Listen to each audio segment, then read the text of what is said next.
Hello दोस्तों, नमस्कार आप सभी को हिस्ट्री की जीत के इस प्लेटफॉर्म के ऊपर। दोस्तों, ये क्लास आप सबके लिए बहुत ही ज़्यादा महत्वपूर्ण है। क्लास को इन तक देखना। यहाँ पे हम हिस्ट्री को चैप्टर वाइज एमसीक्यू के माध्यम से कंप्लीट कर रहे हैं। पहला प्रश्न है आपका कि निम्नलिखित में से किसकी पूजा हड़प्पा संस्कृति में नहीं होती थी। 4 विकल्प दिए गए हैं, शिव, मातृदेवी, पीपल और विष्णु। सही जवाब होगा आपका ऑप्शन नंबर डी यानी कि विष्णु का। अगला है, हड़प्पा संस्कृति में किस प्रकार की मोहरें सर्वाधिक लोकप्रिय थी। बेलनाकार, अंडाकार, गोलाकार और चौकोर। सही जवाब होगा आपको ऑप्शन नंबर डी यानी कि चौकोर। अगला प्रश्न है, सिंधु घाटी के लोग पूजा करते थे पशुपति की, इंद्र और वरुण की, ब्रह्म की और विष्णु की। सही जवाब होगा आपका पशुपति की। अगला है, आदिशंख हड़प्पा स्थल स्थित है सिंधु घाटी में, गंगा घाटी में, सरस्वती घाटी और नर्मदा घाटी में। सही जवाब होगा ऑप्शन नंबर ए यानी कि सिंधु घाटी में अवस्थित। अगला है कि निम्नलिखित में से क्या हड़प्पा वासियों को ज्ञात नहीं था। कूपों का निर्माण करना। अब देखो, कूप का मतलब कुआं या फिर होता है गड्ढा। अगला बता रहा है स्तंभों का निर्माण करना, नालियों का निर्माण करना, मेहराबों का निर्माण करना। सही विकल्प होगा ऑप्शन नंबर डी यानी कि मेहराबों का निर्माण करना हड़प्पा वासियों को ज्ञात नहीं था। अगला प्रश्न आपका कथन और कारण से जुड़ा हुआ है। कथन कहता है कि हड़प्पाई धर्म के एक लक्षण के रूप में मातृदेवी की पूजा हड़प्पा संस्कृति के सभी प्रमुख नगरों में प्रचलन में थी। कारण बोलता है कि हड़प्पा और मोहनजोदड़ो से पक्की मिट्टी की आकृतियां बड़ी संख्या में प्राप्त हुई है। तो कारण बिल्कुल सही है, लेकिन कथन गलत है आपका, इसलिए सही विकल्प होगा ऑप्शन नंबर डी। अगला प्रश्न है, हड़प्पा संस्कृति के लोग लाजवर्द निम्नलिखित में से किस देश से प्राप्त करते थे। ईरान, इराक, मिद्दा और अफगानिस्तान। सही जवाब होगा ऑप्शन नंबर डी यानी कि अफगानिस्तान से। अगला है, हड़प्पा संस्कृति के बारे में निम्नलिखित में से कौन सा कथन सही नहीं है। जो सही नहीं है उस विकल्प का चयन करना है। पहला विकल्प कहता है कि यह उपमहाद्वीप में प्रारंभिक नगरों के साक्षी रही है, बिल्कुल सही विकल्प है। इसमें दाईं ओर से बाईं ओर को लिखे जाने वाली लिपि के प्रथम उपयोग का संकेत है, बिल्कुल सही है। इसमें मूर्ति बनाने की कला के एक माध्यम के रूप में लोहे के सबसे आरंभिक ज्ञात का उपयोग है, गलत है। ये विकल्प गलत है, लोहे का उपयोग का जानकारी यहाँ पे नहीं था। अगला है, इसमें मूर्ति बनाने की कला के एक माध्यम के रूप में पत्थर के सबसे आरंभिक ज्ञात उपयोग का प्रमाण मिलता है, बिल्कुल ये सही है। तो देखो 3 विकल्प सही है, ए बी डी, सी गलत है, इसलिए यहाँ पे ऑप्शन नंबर सी इसका सही जवाब होगा। अगला है, हड़प्पा स्थल सनौली के अभी हाल के उत्खनन से प्राप्त हुए हैं। मानव स्वधान, पशुओं के स्वधान, आवासीय भवन या रक्षा दीवार। सही जवाब होगा ऑप्शन नंबर ए यानी कि मानव स्वधान की जानकारी हमें सनौली से प्राप्त हुआ है। अगला है, निम्नलिखित कथनों पर विचार कीजिए एवं नीचे दिए कुटों से सही उत्तर चुनिए। मोहनजोदड़ो, हड़प्पा, रोपड़, कालीबंगा सिंधु घाटी सभ्यता के प्रमुख स्थल हैं, बिल्कुल सही जवाब है। हड़प्पा के लोगों ने सड़कों व नालियों के जाल के साथ नियोजित शहरों का विकास किया, बिल्कुल सही है। हड़प्पा के लोगों को धातुओं के उपयोग का पता नहीं था, ये तो गलत है ना, धातु का उपयोग का तो पता था उन लोगों को, लोहे की जानकारी नहीं थी उन लोगों को, इसलिए इसका विकल्प हो जाएगा ऑप्शन नंबर ए सही 1 और 2। अगला है, हड़प्पा निम्नलिखित में से किस सभ्यता से संबंधित है। सुमेरियन सभ्यता, सिंधु घाटी सभ्यता, वैदिक सभ्यता, मेसोपोटामियन सभ्यता। सही विकल्प होगा ऑप्शन नंबर बी यानी कि सिंधु घाटी सभ्यता। अगला आपका, हड़प्पा कालीन स्थलों में अभी तक किस धातु की प्राप्ति नहीं हुई है। तांबा, स्वर्ण, चांदी और लोहा। तो सही जवाब होगा ऑप्शन नंबर डी यानी कि लोहा।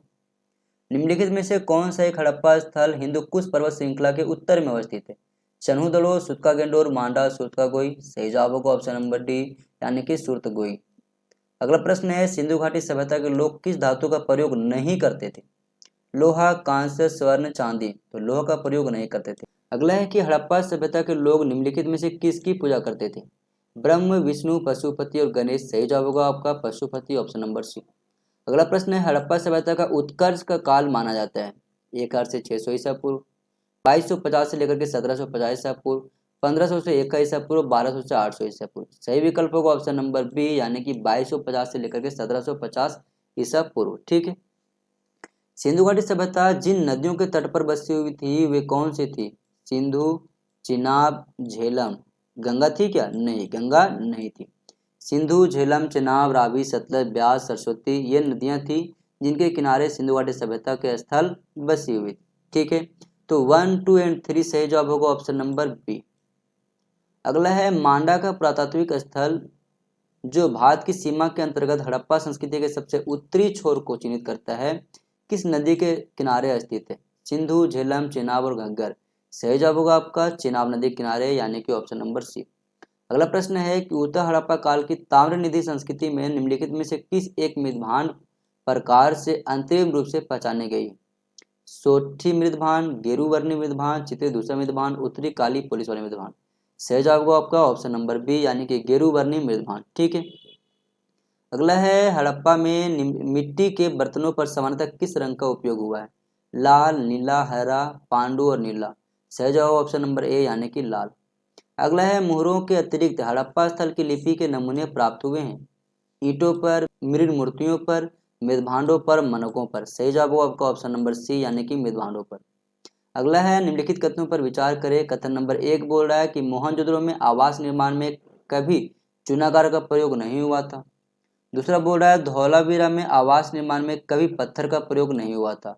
इन चार विकल्पों में से कौन से विकल्प सही हैं, इसका आपको चयन करनी है। इसका सही जवाब होगा ऑप्शन नंबर डी यानी कि दोनों विकल्प गलत हैं। अगला है सिंधु घाटी सभ्यता की विकसित अवस्था में निम्नलिखित में से किस स्थल में घरों में कुएं के अवशेष मिले? लोथल, कालीबंगा, हड़प्पा, मोहनजोदड़ो। इसका सही जवाब होगा मोहनजोदड़ो ऑप्शन नंबर बी। अगला प्रश्न है भारत में रेशम का प्राचीनतम साक्ष्य किस पुरास्थल से प्राप्त होता है? अब रेशम की जानकारी कहाँ से प्राप्त होती है? चार विकल्प दिए गए हैं, भगवानापुरा, नेवासा, रंगपुर और रोपड़। इन चार विकल्पों में सही जवाब होगा आपका नेवासा यानी कि ऑप्शन नंबर बी इसका सही जवाब है। अगला प्रश्न है 225 के निम्नलिखित कथन के रिक्त शब्द, रिक्त यानी कि यहाँ पे जो खाली स्थान है उसका बात कर रहा है। हड़प्पा, मोहनजोदड़ो तथा कालीबंगा में दुर्ग नगर के पूर्व में अवस्थित थे, पश्चिम में, उत्तर या फिर दक्षिण में। इसका सही जवाब होगा आपका ऑप्शन नंबर बी यानी कि पश्चिम में अवस्थित थे। ठीक है। अगला प्रश्न है कि निम्नलिखित हड़प्पाई फसलों में से किनका पश्चिम एशिया से प्रसार माना जाता है? गेहूं, चावल, कपास और यव। इन चार विकल्पों में से कौन से विकल्प सही हैं, इसका सही जवाब आपको चुनना है। तो इसका ऑप्शन नंबर 1 और 4 यानी कि गेहूं और यव, यव यानी कि जौ, ये आपका सही जवाब होगा ऑप्शन नंबर ए इसका सही जवाब है। ठीक है। भारतीय टेराकोटा प्रसिद्ध है भारतीय वास्तुकला की देन के लिए, जन सामान्य की भारतीय संस्कृति एवं जीवन के बारे में महत्वपूर्ण सामग्री प्रदान करने के लिए, अपनी आध्यात्मिक महत्ता के लिए, या उक्त में से कोई नहीं, यानी उपरोक्त जो तीन विकल्प दिए गए इनमें से कोई नहीं। इसका सही जवाब होगा ऑप्शन नंबर बी यानी कि जन सामान्य की भारतीय संस्कृति एवं जीवन के बारे में महत्वपूर्ण सामग्री प्रदान करने के लिए। ठीक है। अगला प्रश्न है कि मूर्ति पूजा का आरंभ कब से माना जाता है? पूर्व आर्य, उत्तर वैदिक काल, मौर्य काल और कुषाण काल से। सही जवाब होगा आपका ऑप्शन नंबर ए यानी कि पूर्व आर्य से। ठीक है। अगला प्रश्न आपसे पूछा गया है कि पुरास्थल जूनी कुराल से किस निर्माण के साक्ष्य प्राप्त हुए? चार विकल्प दिए गए हैं, बंदरगाह, गोदी, जलाशय, अन्न भंडार गृह और स्टेडियम। इन चार विकल्पों में से कौन से विकल्प सही है? तो सही जवाब होगा आपका स्टेडियम। ठीक है। ऑप्शन नंबर डी इसका सही जवाब होगा। अगला प्रश्न है कि ऋग्वैदिक, आर्य और हड़प्पा संस्कृति के लोग एक ही थे, इस सिद्धांत का प्रतिपादक कौन है? R.S. शर्मा, रोमिला थापर, बीबी लाल और H.D. संकालिया। इन चार विकल्पों में से सही विकल्प होगा आपका बीबी लाल। ठीक है, ऑप्शन नंबर सी। अगला है हड़प्पा का स्थल किस नदी के तट पर अवस्थित है? सरस्वती, सिंधु, ब्यास और रावी। तो हड़प्पा जो है आपका वो रावी नदी के किनारे अवस्थित है। ठीक है, ऑप्शन नंबर डी इसका सही जवाब होगा। अगला प्रश्न है निम्नलिखित में से किस पुरातात्विक ने पूर्व हड़प्पा संस्कृति और परिपक्व हड़प्पा संस्कृति के बीच समानताओं को सर्वप्रथम अभिज्ञात किया था? Amalananda Ghosh, Rakhaldas Banerji, Dayaram Sahni, sir John Marshall. इन चार विकल्पों में से कौन से विकल्प सही हैं? तो इसका सही जवाब होगा आपका ऑप्शन नंबर ए यानी कि अमलानंद घोष। अगला है परिपक्व हड़प्पा शिल्प की प्रमुख विशेषताओं के रूप में मनका बनाने के लिए निम्नलिखित में से कौन सा एक सत्य नहीं है? सत्य नहीं है उसका चयन करना है। पहला बोल रहा है हड़प्पा के मन के सोने, तांबे, शंख, लाजवर्द, हाथी दांत तथा विभिन्न प्रकार के उपरत्नों से बने थे। दूसरा विकल्प कहता है कि पुरातत्वों ने मन के बनाने वाली दुकानों को अपरिष्कृत वस्तुओं के जमाव के आधार पर पहचाना है। तीसरा विकल्प कहता है चनोदड़ों में औजार, भट्टी एवं तैयारी के विभिन्न चरणों में मन के पाए गए हैं। अगला विकल्प कहता है कि बनवाली में संरचना में बहुत सारे मन के परिष्कृत, अर्ध परिष्कृत एवं अपरिष्कृत दशाओं में प्राप्त हुए हैं।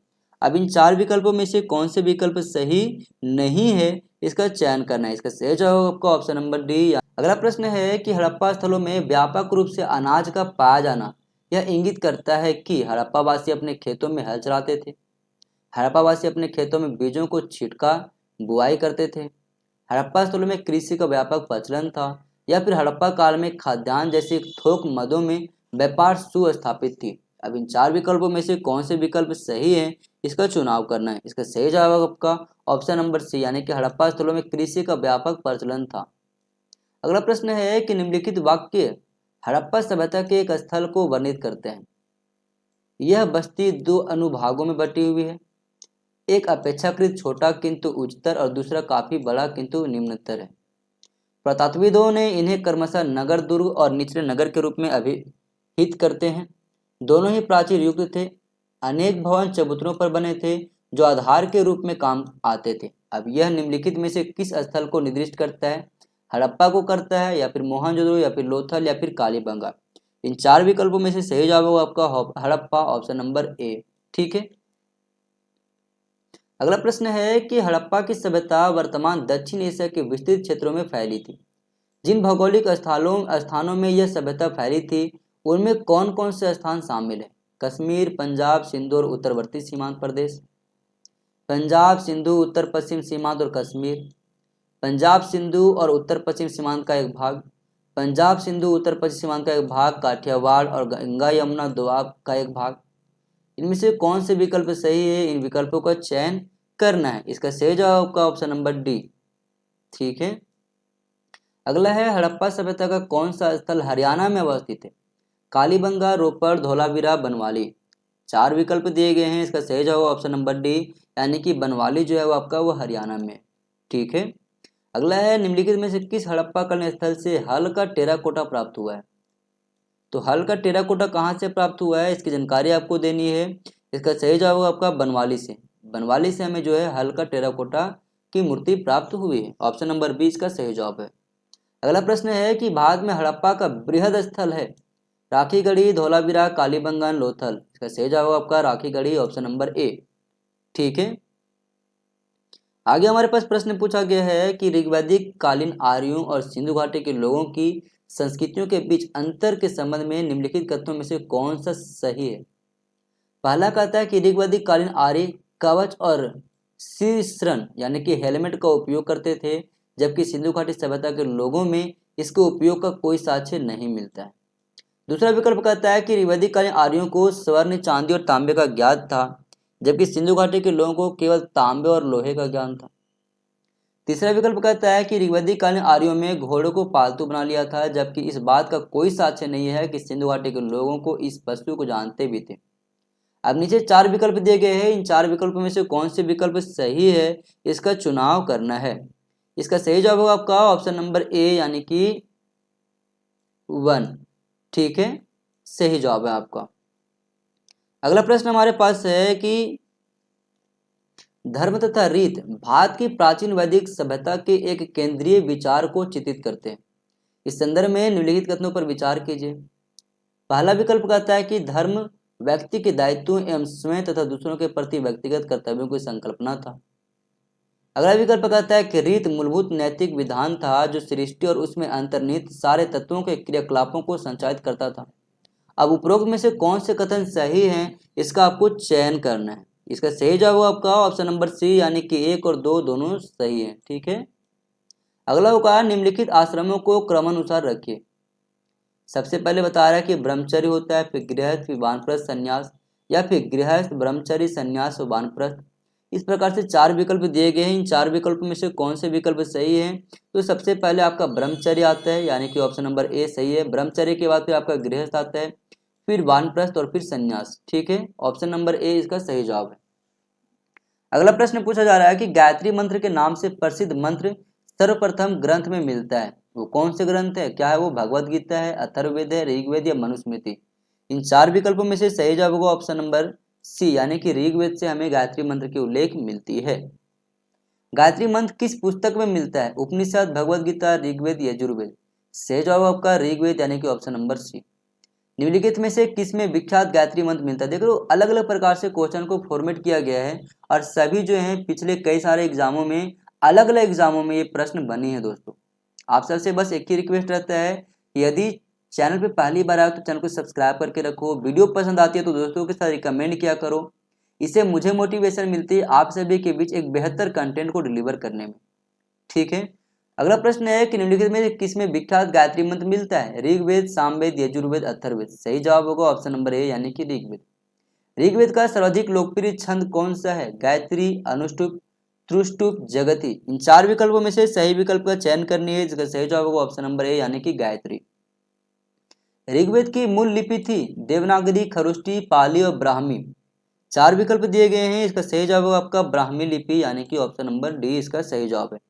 ठीक है, यहाँ पे दो सूचियां दिए गए हैं, इन सूचियों में से कौन सी सूची है सही है उसका मिलान करना है। अगला है पहला आपका ऋग्वेद है, दूसरा यजुर्वेद, तीसरा सामवेद, चौथा अथर्ववेद। ऋग्वेद जो है स्रोतों से जुड़ा हुआ, ध्यान रखना। ठीक है, यजुर्वेद जो आपका कर्मकांडों से जुड़ा हुआ है, सामवेद संगीतमय से है और अथर्ववेद जो आपका जो है वो अथर्ववेद आपका तंत्र मंत्र विद्या से जुड़ा हुआ है। अब मिला लो, यहाँ पे ऋग्वेद का आपका आ जाएगा यहाँ पे स्रोत और प्रार्थनाएं, ऑप्शन नंबर 4। यजुर्वेद आपका जो है आपका कर्मकांड से जुड़ा हुआ है यानी कि ऑप्शन नंबर 2। सामवेद आपका जो है संगीतमय यानी कि संगीत से जुड़ा हुआ, ऑप्शन नंबर 1।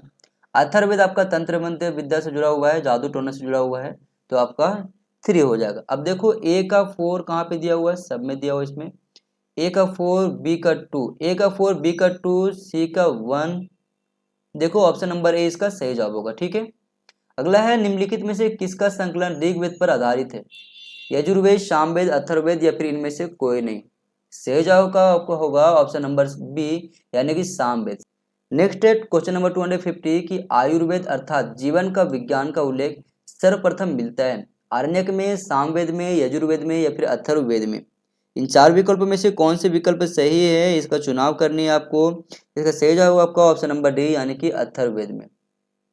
ठीक है, अगला प्रश्न है कि पूर्व वैदिक आर्यों का धर्म प्रमुखता था भक्ति, मूर्ति पूजा और यज्ञ, प्रकृति पूजा और यज्ञ, प्रकृति पूजा और भक्ति। इन चार विकल्पों में से सही जवाब होगा आपका ऑप्शन नंबर सी यानी कि प्रकृति पूजा और यज्ञ। ठीक है, अगला है ऋग्वैदिक धर्म था बहुदेववादी, अकेश्वरवादी, अद्वैतवादी, निवृत्ति मार्गी। चार विकल्प दिए गए हैं, इसका सही जवाब होगा आपका बहुदेववादी। कई सारे देवताओं का वो पूजा किया करते थे। अगला प्रश्न है ऋग्वैदिक काल में जनता निम्न में से मुख्यतः किसमें विश्वास करती थी? मूर्ति पूजा, अकेश्वरवाद, देवी पूजा, बलि एवं कर्मकांड। इन चार विकल्पों में से सही जवाब आपका बलि और कर्मकांड यानी कि ऑप्शन नंबर डी। गोत्र शब्द का प्रथम बार प्रयोग कहाँ मिलती है? अथर्ववेद में, सामवेद में, ऋग्वेद में, यजुर्वेद में। सही जवाब आपका ऋग्वेद यानी कि ऑप्शन नंबर बी इसका सही जवाब है। ठीक है, अगला है मैत्रेय संहिता का संबंध है ऋग्वेद से, सामवेद से, यजुर्वेद से और अथर्ववेद से। इन चार विकल्पों में से सही जवाब होगा ऑप्शन नंबर सी यानी कि यजुर्वेद। मैत्रेय संहिता यजुर्वेद से जुड़ा हुआ है। ठीक है, अगला प्रश्न है कि ऋग्वेद के किन मंडलों को वंश मंडल के नाम से जाना जाता है? प्रथम व द्वितीय मंडल को, द्वितीय से लेकर सप्तम मंडल को, 9वें से 10वें मंडल को, 8वें और 9वें मंडल को। सही जवाब आपका दूसरे लेकर के 7वें मंडल तक के जो बीच के मंडल हैं उनको जो है आपका वंश मंडल के नाम से जाना जाता है यानी कि ऑप्शन नंबर बी इसका सही जवाब है। ठीक है, सूरा की आहुति का संबंध है अश्वमेध से, राजसूय से, वाजपेय से या सौत्रामणि से। इन चार विकल्पों में से सही विकल्प का चयन करनी है, तो सही जवाब आपका ऑप्शन नंबर डी यानी कि सौत्रामणि। ठीक है, अगला प्रश्न है कि ऋग्वेद में सर्वाधिक संख्या में मंत्र संबंधित है अग्नि से, वरुण से, विष्णु से, यम से। अब इन चार विकल्पों में से सही विकल्प होगा आपका ऑप्शन नंबर ए यानी कि अग्नि से।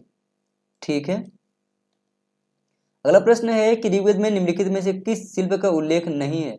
हाथी दांत पर उत्कीर्णन, मृदभांड का संरचना, बुनाई और बढ़ईगिरी। इन चार विकल्पों में से सही विकल्प का चयन करनी है, तो सही होगा हाथी दांत पर उत्कीर्णन।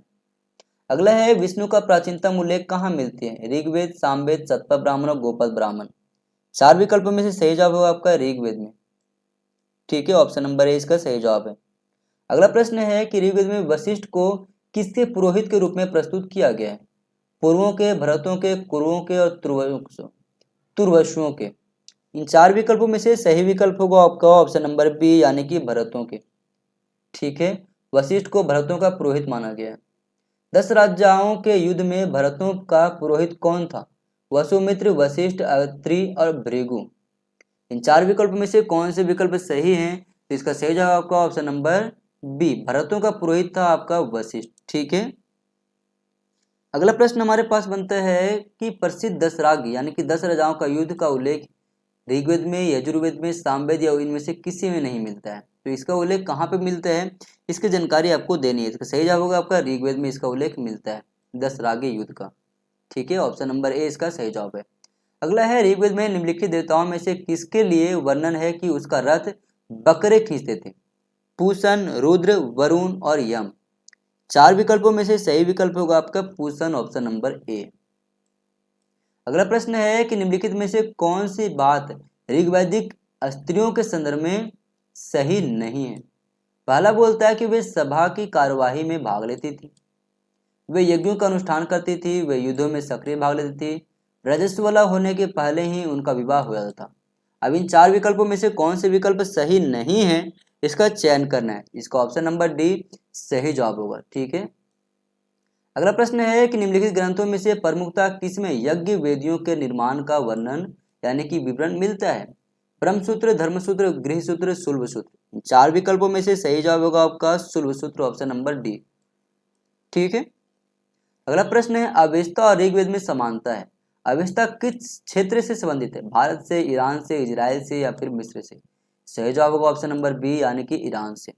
अगला प्रश्न है, निम्नलिखित में से कौन सा वेद गद्य एवं पद दोनों में लिखा गया है? ऋग्वेद, सामवेद, यजुर्वेद, अथर्ववेद। सही जवाब होगा आपका ऑप्शन नंबर सी यानी कि यजुर्वेद। ठीक है, अगला प्रश्न है, छांदोग्य उपनिषद का संबंध किस वेद शाखा से है? ऋग्वेद, यजुर्वेद, सामवेद, अथर्ववेद। सही जवाब होगा आपका ऑप्शन नंबर सी यानी कि सामवेद। ठीक है, छांदोग्य उपनिषद सामवेद से जुड़ा हुआ है। निम्नलिखित में से कौन सा वेद सबसे प्राचीन है? सामवेद, यजुर्वेद, ऋग्वेद, अथर्ववेद। सही जवाब होगा आपका ऋग्वेद। ठीक है, ऑप्शन नंबर सी। कौन सा सबसे प्राचीन वेद है? अथर्ववेद, ऋग्वेद, सामवेद, यजुर्वेद। सही जवाब ऑप्शन नंबर बी यानी कि ऋग्वेद। ये क्वेश्चन आपका रिपीट हो गई है। अगला आपका सूची दिया गया है, सूची नंबर 1 और 2, इनमें मिलान करनी है आपको कि कौन से सही हैं। ठीक है, अथर्ववेद, ऋग्वेद, यजुर्वेद, सामवेद। ईश्वर महिमा, बलिदान विधि, औषधियों से संबंधित और संगीत। तो देखो, ए का आपका हो जाएगा 3, ए का 3 हो गया, बी का 1 हो गया, सी का 2 हो गया और डी का 4। ऑप्शन नंबर ए इसका सही जवाब है। ठीक है, अगला प्रश्न है कि ऋग्वेद संहिता का 9वां मंडल पूर्णतः किसको समर्पित है? इंद्र और उनका हाथी, उर्वशी का स्वर, पौधों और जड़ी बूटियों से संबंधित देवतागण को, सोम और इस पर पे नामांकित देवता। इन 4 विकल्पों में से कौन से विकल्प सही हैं, उसका आपको चयन करनी है। तो इसका सही जवाब आपका ऑप्शन नंबर डी यानी कि सोम और इससे जुड़े हुए पे का। ठीक है, अगला प्रश्न है कि ऋग्वेद का कौन सा मंडल पूर्णतः सोम को समर्पित है? 7वां मंडल, 8वां मंडल, 9वां मंडल, 10वां मंडल। तो 9वां मंडल जो आपका यानी ऑप्शन नंबर सी वो आपका सोम से जुड़ा हुआ है, यानी कि 274 का ऑप्शन नंबर सी सही जवाब है। ठीक है, अगला प्रश्न आपसे पूछा गया है कि यज्ञ संबंधी विधि विधानों का पता चलता है ऋग्वेद में, सामवेद में, ब्राह्मण ग्रंथों में, यजुर्वेद में। तो यज्ञ कर्म कांडों की जानकारी हमें कहाँ से मिलती है? तो यजुर्वेद से मिलती है। सही जवाब ऑप्शन नंबर डी। ठीक है, आगे हमसे प्रश्न पूछा गया यहाँ पे कि वैदिक युगीन सभा गांवों के व्यावसायिक लोगों की संस्था थी, राज दरबार होता था ये, या फिर मंत्री परिषद थी, या फिर राज्य के समस्त लोगों की एक राष्ट्रीय सभा थी? सही जवाब इसका हो जाएगा आपका ऑप्शन नंबर सी यानी कि मंत्री परिषद। ठीक है, क्वेश्चन नंबर 276 का ऑप्शन नंबर सी सही जवाब होगा। अगला प्रश्न आपसे पूछा गया है कि वैदिक युग में प्रचलित लोकप्रिय शासन प्रणाली थी निरंकुश, प्रजातंत्र, गणतंत्र और वंश परंपरागत राजतंत्र। सही जवाब होगा आपका ऑप्शन नंबर डी यानी कि वंश परंपरागत राजतंत्र। अगला है, निम्नलिखित 4 वेदों में से किस एक में जादुई माया और वंशीकरण का वर्णन है? तो ये आपका अथर्ववेद में है, ऑप्शन नंबर सी इसका सही जवाब है। ठीक है, अगला प्रश्न है कि सर्वप्रथम स्तूप शब्द कहाँ मिलता है? ऋग्वेद, जातक कथा, अथर्ववेद, अष्टाध्यायी या इनमें से किसी में नहीं? सही जवाब आपका ऋग्वेद में मिलती है, ऑप्शन नंबर ए इसका सही जवाब है। ठीक है, अगला प्रश्न है कि वर्ण व्यवस्था से संबंधित पुरुष सूक्त मूलतः पाया जाता है अथर्ववेद, सामवेद, ऋग्वेद, मनुस्मृति या फिर इनमें से कोई नहीं? सही विकल्प होगा आपका ऑप्शन नंबर सी यानी कि ऋग्वेद में पाया जाता है पुरुष सूक्त के बारे में। ठीक है, और वो भी 10वें मंडल में, ऋग्वेद के 10वें मंडल में पुरुष सूक्त की जानकारी मिलती है। अगला प्रश्न है, किस वैदिक ग्रंथ में वर्ण शब्द का सर्वप्रथम नामोल्लेखित मिलता है? ऋग्वेद, अथर्ववेद, सामवेद, यजुर्वेद। सही जवाब आपका वर्ण शब्द की जानकारी हमें ऋग्वेद से मिलती है। Option number A. निम्नलिखित में से किस वैदिक सूक्त में 4 वर्णों के उद्गम या उद्गम का संदर्भ मिलता है? उषम, पुरुष, नासदी, अरण्य। इसका सही जवाब होगा आपका ऑप्शन नंबर बी यानी कि पुरुष। ठीक है। अगला है ऋग्वेद में 1028 ऋचाएं हैं, 1017 ऋचाएं हैं, 1128 है या फिर 1020? सही जवाब आपका ऑप्शन नंबर ए यानी कि 1028 ऋचाएं हैं, 1028। ऋग्वेद में कितने मंडल हैं? 7, 8, 12 या 10? तो टोटल 10 मंडल हैं ऋग्वेद में, जिसमें से आपका दूसरे से लेकर के 7वें मंडल को प्राचीन माना गया है और पहला मंडल, 8वां मंडल, 9वां और 10वां मंडल को उत्तर वैदिक कालीन ग्रंथों में गिना जाता है। ठीक है। अगला प्रश्न है कि ऋग्वेद के किन सूक्तों में भारतीय नाटक के अंकुर अवस्था का होना माना जाता है? विवाह सूक्त, आपरी सूक्त, संवाद सूक्त, पुरुष सूक्त। इन 4 विकल्पों में से सही विकल्प का चयन करने आपके पास, तो ऑप्शन नंबर सी यानी कि संवाद सूक्त सही जवाब होगा। सूची 1 सूची 2 को मिलाना है आपको। सूची 1 में आपका ऋग्वेद, सामवेद, यजुर्वेद, अथर्ववेद दिया गया है और उससे जुड़ा हुआ फिर ब्राह्मण दिया गया है। सामवेद का कौन सा आपका और अथर्ववेद का आपका जो है गोपद ब्राह्मण है, सामवेद का आपका तांडव है और ऋग्वेद का आपका संख्यान ब्राह्मण है। ठीक है। तो ऑप्शन आपका यहाँ पे क्या निकल के आएगा? ए का 4, बी का 1, सी का 3 और डी का 2। ऑप्शन नंबर ए इसका सही जवाब होगा। अगला है ऋग्वेद के सूक्तों के विषय में कौन से निम्नांकित कथन सही हैं? इनमें हिमवंत और मुजवंत का उल्लेख है। उनमें भौगोलिक शब्दों जैसे कि आर्यवर्त और दक्षिणात्य का उल्लेख है। उनमें उल्लेखित अधिकांश नदियां यमुना एवं गंगा से पश्चिम सम के क्षेत्रों में बहती है। उनमें कुरु, पंचाल एवं इक्ष्वाकु राजाओं का उल्लेख है। अब नीचे दिए गए 4 विकल्प है, इसमें से कौन से विकल्प सही हैं इसका आपको चयन करके बतानी है। सही जवाब होगा आपका ऑप्शन नंबर बी यानी कि 1 और 3 आपका सही जवाब है। ठीक है। अगला है गो अपहरण के प्रसंग में ऋग्वेद में प्रमुख रूप से नाम आता है मलेच्छों का, दासदासियों का, पानियों का और निषादों का। सही जवाब होगा आपका ऑप्शन नंबर सी यानी कि पानियों का। ठीक है। अगला प्रश्न है कि वैदिक ग्रंथ में प्रयुक्त रीत शब्द किससे संबंधित है? ऋतु विज्ञान के अध्ययन से, धर्म संबंधी व्यवस्था से, नैतिक व्यवस्था से, वैदिक सूक्त से। तो नैतिक व्यवस्था से रीत जुड़ा हुआ है, ऑप्शन नंबर बी इसका सही जवाब होगा। ठीक है। अगला प्रश्न आपसे पूछा गया है कि ऋग्वेद में किसी मंडल का प्रथम सूक्त प्रायः किस देवता के लिए? अग्नि, इंद्र, मित्र और कोई भी देवता नहीं। इन 4 विकल्पों में से सही जवाब आपका ऑप्शन नंबर ए यानी कि अग्नि। ठीक है। ऋग्वेद में यजुजन का अधिकतर किसके साथ युग्म बना है? अनु, द्रह्यु, तुर्वसु, पुरु। इन 4 विकल्पों में से सही होगा ऑप्शन नंबर सी यानी कि तुर्वसु। ठीक है। अगला प्रश्न है कि ऐन्द्र महाभिषेक का विवरण दिया गया है सतपा ब्राह्मण में, ऐत्रेय ब्राह्मण में, अथर्ववेद में और ऋग्वेद में। इन 4 विकल्पों में से सही विकल्प होगा ऑप्शन नंबर डी यानी कि ऋग्वेद में। अगला है राजसूय से संबंधित अनुष्ठानों का वर्णन है ऋग्वेद, यजुर्वेद, सामवेद या फिर अथर्ववेद में। इन 4 विकल्पों में से सही जवाब आपका यजुर्वेद में। राजसूय यज्ञ के बारे में यजुर्वेद में जानकारी हमें मिलती है। ठीक है। वैदिक काल में ग्राम का मुखिया कौन था? विस्पति, गृहपति, गणपति, ग्रामणी। 4 विकल्पों में से सही विकल्प होगा ग्रामणी। ग्रामणी का मतलब होता है गांव का मुखिया। ठीक है। ऑप्शन नंबर डी सही जवाब है। अगला प्रश्न है कि वैदिक राजाओं एवं राज्यों के निम्नलिखित युगों में से कौन सा एक सही सुमेलित नहीं है? अजातशत्रु, काशी, अश्वपति, केकई, जनक, विदेह, जन्मे, मद्र। तो देखो अश्वपति केकई के राजा थे, बिल्कुल सही है। जनक विदेह के राजा थे, सही है। जन्मजय मद्र के राजा थे, ये भी सही है। अजातशत्रु गलत है, अजातशत्रु काशी के राजा नहीं थे। ठीक है। तो ऑप्शन यहाँ पे ए सही निकल के आएगा, option number A will be right. ठीक है। अगला प्रश्न है यज्ञ कर्मकांड का निरीक्षण निम्नलिखित में से किस पुरोहित का कार्य था? अध्वर्यु, ब्राह्मण, होता और उद्गाता। इन 4 विकल्पों में से सही जवाब आपका ऑप्शन नंबर बी यानी कि ब्रह्म का। अयोध्या का उल्लेख सर्वप्रथम कहाँ मिलता है? ऋग्वेद, अथर्ववेद, रामायण और महाभारत में। अयोध्या का उल्लेख सबसे पहले हमें ऋग्वेद में मिलती है, ऑप्शन नंबर ए इसका सही जवाब है। अगला प्रश्न है कि ऋग्वेद के अनुवाद में कौन टीकाकार सहायक है? मेधातिथि, सायन, पाणिनि और पतंजलि। इन 4 विकल्पों में से सही जवाब आपका सायन। सूची 1 को सूची 2 से मिलाना है। पुरुष सूक्त, ईशोपनिषद, गोपद और वेदांग। इन चार विकल्पों में से कौन से विकल्प किसके साथ जुड़ेंगे, इसको आपको चयन करके बताना है। इसका सही जवाब आपका ऑप्शन नंबर ए यानी कि ए का 5, बी का 4, सी का 2 और डी का 1। ठीक है। अगला प्रश्न है कि निम्नलिखित में से कौन सा एक वैदिक अनुष्ठान उन लोगों को जो ब्राह्मण वर्ग के बाहर थे इसमें प्रविष्ट करने के लिए किया जाता था। अग्निष्टोम, अप्तोरियम, वात्यस्तोम, पांचरात। इन चार विकल्पों में से कौन से विकल्प सही हैं, इसका चयन करनी है। तो इसका सही जवाब आपका ऑप्शन नंबर सी यानी कि वात्यस्तोम। अगला है अपने पुरोहितों के साथ विदेह माधव के पूर्व की ओर प्रवचन की कथा निम्नलिखित में वर्णित है। ऐत्रेय ब्राह्मण, सतप ब्राह्मण, गोपद ब्राह्मण और बृहदारण्यक उपनिषद। इन चार विकल्पों में से सही विकल्प होगा ऑप्शन नंबर बी यानी कि सतप ब्राह्मण में। अगला प्रश्न है कि विदेह माधव का वर्णन किस ब्राह्मण ग्रंथ में मिलता है। आरण्यक, सतप ब्राह्मण, उपनिषदों में या फिर इनमें से किसी में नहीं। इन चार विकल्पों में से सही जवाब आपका सतप ब्राह्मण में यानी कि ऑप्शन नंबर बी।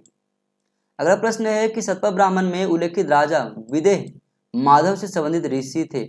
ऋषि भारद्वाज, ऋषि वशिष्ठ, ऋषि विश्वामित्र या फिर ऋषि गौतम राहगुण।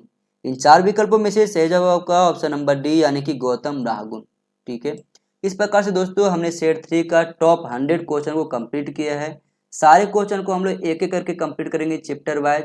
इस प्रकार से आपका हिस्ट्री का सारा टॉपिक कवर हो जाएगा, चाहे आप किसी भी एग्जाम में बैठ रहे हो, SSC, banking, railway, state PCS, UPSC, हर एक एग्जाम के लिए आपका ये उपयोगी होगा। आप सबसे एक ही रिक्वेस्ट है, यदि चैनल पे पहली बार हो तो चैनल को सब्सक्राइब करके रखो। अगले वीडियो में फिर से मिलते हैं दोस्तों, तब तक के लिए थैंक यू।